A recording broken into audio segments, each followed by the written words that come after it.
परमेश्वर का धन्यवाद देना चाहती हूँ इस मौके के लिए कि उन्होंने मुझे चुना कि मैं परमेश्वर जीसस ने जो थर्ड वाणी कही थी उसके बारे में बात कर सकूँ। तो यहाँ पे हम खोलेंगे यूहन्ना चैप्टर 19 वर्स 26 एंड 27 पढ़ेंगे। जब यीशु ने अपनी माता और उस चेले को जिससे वह प्रेम रखता था पास खड़े देखा तो अपनी माता से कहा, हे नारी, देख ये तेरा पुत्र है। तब उसने चेले से कहा, यह तेरी माता है, और उसी समय वह चेला उसे अपने घर ले गया। तो यूहन्ना ने बहुत ब्यूटीफुली इस मोमेंट को यहाँ पे कैप्चर करा है, जो कि आज जिसके बारे में हम बात करने वाले हैं। तो मैं एक इंसिडेंट से शुरू करूँगी। मेरा ब्रेसेस का ट्रीटमेंट चल रहा था। फॉर 4 इयर्स मेरा ब्रेसेस का ट्रीटमेंट रहा और उसके लिए मुझे 4 दांत मेरे निकले। एंड आई स्टिल, मेरे को अभी भी याद है कि जब भी मेरा वो दांत निकलता था और मैं घर आती थी, मेरी मम्मी मेरे साथ नहीं चलती थी। उनका यही रीज़न होता था कि मैं तुझे देख नहीं सकती, कि जब तू उस रूम से निकलेगी तेरा वो दांत निकला होगा, मैं तुझे देख नहीं पाऊंगी। मतलब, और मैं घर आती थी, मम्मी ऐसे, मतलब मैं आ रही हूँ और मम्मी अपना दांत पकड़ के ऐसे घूमती रहती थी, क्या चाहिए, अच्छा आइसक्रीम ला दो, अच्छा क्या। एंड वो मुझे देख तक नहीं पाती थी और मैं लिख के बात कर रही होती थी क्योंकि इतना दर्द होता था। 4 दांत मेरे निकले थे। तो हर दांत के बीच का प्रोसेस मुझे अभी भी याद है कि वो मेरे लिए पेनफुल था, बट मेरी माँ के लिए वो बहुत पेनफुल था, बिकॉज वो माँ का प्यार है कि वो आपको दर्द में नहीं देख सकते। और इस वक्त मैं यही आप लोगों को बताना चाहती हूँ कि जब यहाँ पे जब यीशु मसीह के साथ इतना कुछ हो रहा था, वो इतने दर्द में था, तो वहाँ पे मरियम थी और मरियम उसका वो दर्द देख रही थी अपने बेटे का, जिसको उसने 9 महीने अपने पेट में रखा। उसका अपना बेटा था और उसे वो उतने उस दर्द में देख रही थी। और सबसे बड़ी बात कि वो उस दर्द से बचाने के लिए उसे कुछ कर भी नहीं सकती थी। यहाँ पे मम्मी मुझे एटलीस्ट आइसक्रीम प्रोवाइड कर सकती थी, पेन किलर्स दे सकती थी। इनफैक्ट ऑब्वियसली मेरा दर्द तो क्या ही था, एक दांत मेरा निकला था, जो भी डेंटिस्ट ने बहुत अच्छे से निकाला था, पेन किलर्स में खा ली। यीशु मसीह ने जो हमारे लिए पेन सहाय, वो हम सभी जानते हैं कि क्या उसने सहाय। और उसकी माँ वहाँ खड़ी हुई उसे देख रही थी। वो बहुत इमोशनली, मेंटली क्या फील कर रही होगी, हम सोच भी नहीं सकते हैं। तो पर मैं यहाँ पे ये ज़रूर बताना चाहूँगी कि जब हम ये पढ़ते हैं, मैंने ये इंग्लिश में जब वर्ड्स पढ़ी तो वहाँ पे लिखा था when Jesus saw his mother. जब जीसस ने अपनी माँ को देखा, उस टाइम पे जब हम लोग बीमार होते हैं, जब हमें कोई भी तकलीफ होती है, अगर मैं बीमार पड़ जाऊँ, मुझे फीवर हो जाए, मुझे उस टाइम सिर्फ अपने बारे में हमें पड़ी होती है कि हमें दवाई दे दो, हमें मम्मा आज मुझे ये बना के दे दो। सब कुछ मेरे बारे में होता है उस टाइम पे, क्योंकि हम बीमार हैं, हम तकलीफ में हैं। लेकिन जब जीसस इतनी तकलीफ में थे, उसने क्या किया? उसने तब भी मरियम को देखा। He saw his mother, he sees your pain. मतलब, और यहाँ पे मैं आपको ये भी बताना चाहूँगी कि उसने यही समय क्यों चुना यूहन्ना को ये बोलने के लिए कि जैसे यहाँ पे उन्होंने बोला है कि ये तेरी माता है, तो इसकी अपनी मरियम की रिस्पॉन्सिबिलिटी ले। क्यों उन्होंने क्रॉस पे ही ये समय चुना बोलने का, उसको रिस्पॉन्सिबिलिटी लेने का? क्यों उन्होंने पहले लास्ट सफर के टाइम पे भी यूहन्ना अवेलेबल था, बाद में जब जीसस रेजरेक्ट हुए, जब उनका पुनरुत्थान हुआ, तब भी वो बोल सकते थे? क्यों वही समय चुना गया? क्यों क्रॉस पे उन्होंने उसको ये सोचा कि हाँ यही समय है कि मैं यूहन्ना को ये रिस्पॉन्सिबिलिटी दूँ? क्योंकि वो सबसे पहले हमसे हर चीज़ में हमें कुछ सिखाना चाहते हैं। और यहाँ पे उन्होंने बहुत सुंदर बात हमें सिखा दी कि जब उनका वीकेस्ट मोमेंट था, जब वो उनके हाथों में नेल्स डाले हुए थे, उनके पैरों में लिटरली इतना दर्द वो सह रहे थे, पैरों में नेल्स डाले थे, हाथों में डाले थे, कांटे का ताज पहनाया गया था, क्या नहीं था, कोड़े लगे हुए थे। और उस समय में उन्होंने मरियम का दर्द देखा। उन्होंने ये नहीं देखा कि इस वक्त तो मैं परेशानी में हूँ, मैं फिजिकल तकलीफ में हूँ, मैं इतना दर्द सह रहा हूँ, अभी सब कुछ मेरे बारे में होना चाहिए क्योंकि मैं तुम लोगों के लिए सह रहा हूँ। नहीं, उस वक्त भी जब वो इतनी परेशानी में थे, उन्होंने अपनी माँ का दर्द देखा कि वो मेंटली, वो इमोशनली कितना इस वक्त परेशान है, कितना स्ट्रेस में है। तो परमेश्वर ने, जीसस ने हमें ये सिखाया है कि जब हम अपने वीकेस्ट मोमेंट्स में होते हैं, जब हम बीमार हैं या फिर हम किसी इमोशनली परेशान है, किसी ने हमें कुछ कह दिया, हम उस वक्त दुखी है, तो हमें ये रीजन नहीं मिल जाता ये बोलने का कि इस वक्त हम दूसरों की हेल्प नहीं कर सकते क्योंकि मेरा समय बुरा चल रहा है। पर जीसस ने हमें ये ज़रूर सिखाया कि चाहे आपका समय कैसा भी है, आपके पास ये रीज़न नहीं होना चाहिए कि इस वक्त मेरा समय बुरा है तो मैं उसकी तकलीफ नहीं देख सकता। क्योंकि जब जीसस का इतना समय, जब उन्होंने अपने वीकेस्ट मोमेंट में मरियम का दर्द देखा, मरियम के लिए सोचा कि हाँ वो इस वक्त बहुत तकलीफ में है, उसके लिए मैं किसी को ठहराऊं जो उसकी रिस्पॉन्सिबिलिटी ले। उस टाइम पे जब उन्होंने सोचा, तो आज हमें भी ये देखना है कि अगर हम कितनी भी तकलीफ में क्यों नहीं है, कितनी भी परेशानी में है, चाहे फिजिकल है या मेंटल है, हमें उस टाइम पे जो भी अगर हमें दिखता है जिसकी हम हेल्प कर सकते हैं, हमें ये रीज़न नहीं बनाना है कि हम इसलिए हेल्प नहीं कर रहे हैं बिकॉज हम परेशान हैं। हमें अपना हाथ बढ़ाना है, उसकी मदद करनी है।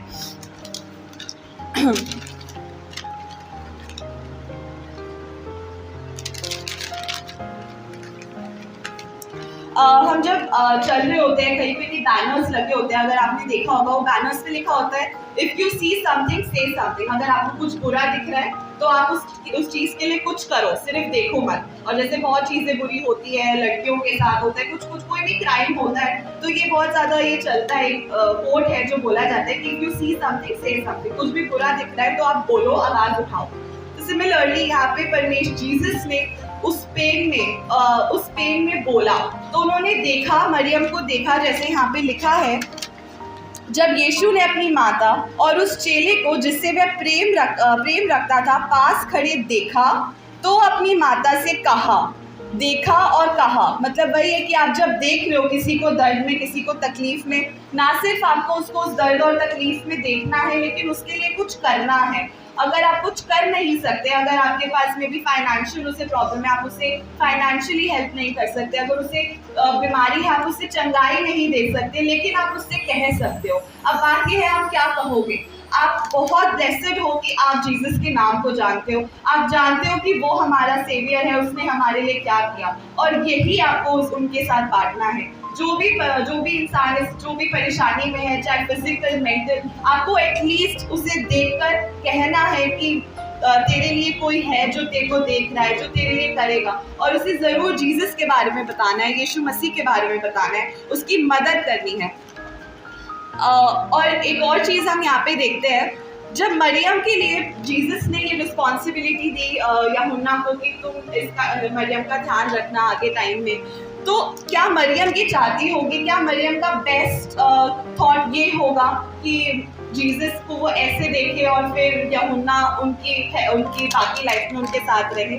मुझे ये नहीं लगता कि ऐसा होगा, क्योंकि हम जैसा चाहते हैं कभी कभार वैसे सॉल्यूशंस परमेश्वर के पास नहीं होते हैं। इसलिए शायद आप चीज़ों को जैसे चाहते हो कि ऐसा हो या वैसा हो सकता है वैसे काम ना करे, but I still want to tell you कि जीसस काम कर रहे हैं, जीसस इज वर्किंग। जीसस ने उस समय में देखा कि मरियम को मदद की ज़रूरत थी। उन्होंने ये देखा कि मरियम को मदद की ज़रूरत थी, और माइट नॉट बी कि जैसे मरियम चाहती, क्या मरियम कभी ये नहीं चाहेगी, कोई माँ कभी ये नहीं चाहेगी कि वो अपने बेटे को ऐसे देखे, लेकिन उन्होंने काम किया, उन्होंने मरियम के लिए एक सॉल्यूशन प्रोवाइड करा कि बाकी की ज़िंदगी में वो अपनी ज़िंदगी अच्छे से जी पाए, उसके लिए किसी को उसकी रिस्पॉन्सिबिलिटी दी।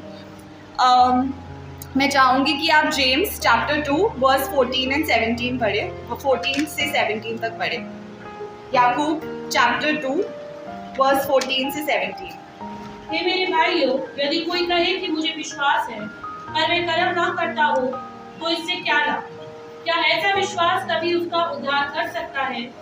यदि कोई भाई या बहन नंगे उघाड़े हो और उन्हें प्रतिदिन भोजन की घटी हो, और तुम में से कोई उनसे कहे कुशल से जाओ, तुम गर्म रहो और तृप्त रहो, पर जो वस्तुएं देह के लिए आवश्यक है वह उन्हें ना दे, तो क्या लाभ? वैसे ही विश्वास भी यदि कर्म सहित ना हो तो अपने स्वभाव में मरा हो।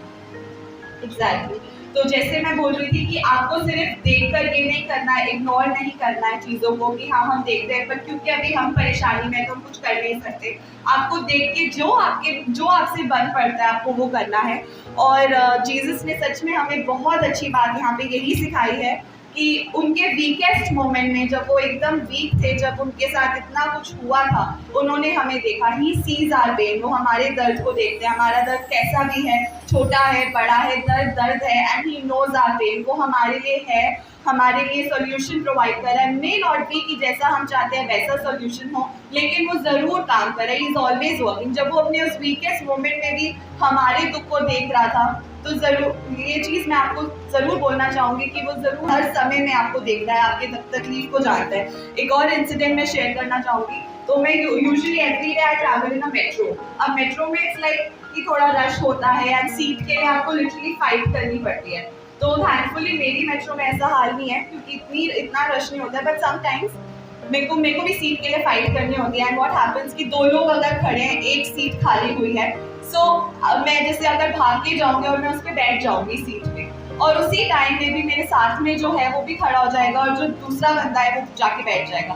सो बेसिकली क्या होता है कि एम्बैरेसिंग लगता है उस टाइम पे मुझे कि मैं एकदम से भाग के उस सीट पे बैठ गई, लेकिन साथ वाली सीट उसी टाइम खाली हो गई और वो जो खड़ा था वो भी आके बैठ गया। तो बहुत एम्बैरेसिंग हो जाता है। ऑल्सो बहुत एम्बैरेसिंग तब हो जाता है जब जहाँ तक मैं ट्रैवल करी वो भी वहीं तक ट्रैवल करे, तो आपको उसे कन्फ्रंट करना पड़ता है, उसका सामना। आपको पता कैसे भाग के बैठे बट उससे भी सीट में थे, तो वो बहुत ऐसे अनयूजुअल एंड ऑकवर्ड सिचुएशन हो जाती है।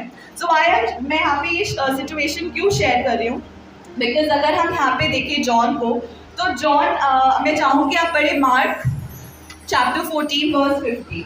मरकुस चैप्टर 14 वर्स 50। इस पर सब चेले उसे छोड़कर भाग इस पर सब चेले उसे छोड़ के भाग गए। जॉन के लिए कितना एम्बैरेसिंग हो सकता है कि वो पहले छोड़ के भागा, लेकिन जब जीसस का क्रूसिफिकेशन हो रहा था वो वहां खड़ा था। कन्फ्रंट करना, सामना करना कि पहले मैं छोड़ के भागा था, लेकिन अब उसी इंसान का सामना करना जिसके साथ आपने कुछ बुरा करा है। लेकिन क्योंकि उसके मन में वो प्यार था पर जीसस के लिए, और जीसस का प्यार हमें खींच लाता है, ऐसे ही इसलिए वो वहाँ उस वक्त खड़ा था, क्योंकि उसे बहुत बड़ी रिस्पॉन्सिबिलिटी लेनी थी। क्यों जीसस ने जॉन को ही चूज करा मरियम की रिस्पॉन्सिबिलिटी देने के लिए, ये दूसरा सवाल है। और इसका जवाब ये है क्योंकि अगर मैं यहाँ पे फिर से वर्स 26 पढ़ूँ, तो यहाँ लिखा है, जब यीशु ने अपनी माता और उस चेले को जिससे वह प्रेम रखता था पास खड़े देखा। पास खड़े, किसके पास? क्रूस के पास खड़े देखा। जैसे हमने गाना भी गाया, क्रूस के पास। क्या सिग्निफिकेंस है इस बात का क्या मतलब है कि हमें उस क्रूस के हर वक्त पास रहना है, चाहे कितनी भी सिचुएशंस डिफिकल्ट क्यों ना हो जाए, कितनी भी हम अपनी परेशानियों में या अपनी खुशियों में बिजी क्यों ना हो जाए, लेकिन हमें ये श्योरिटी रखनी कि क्या हम उस क्रूस के पास है।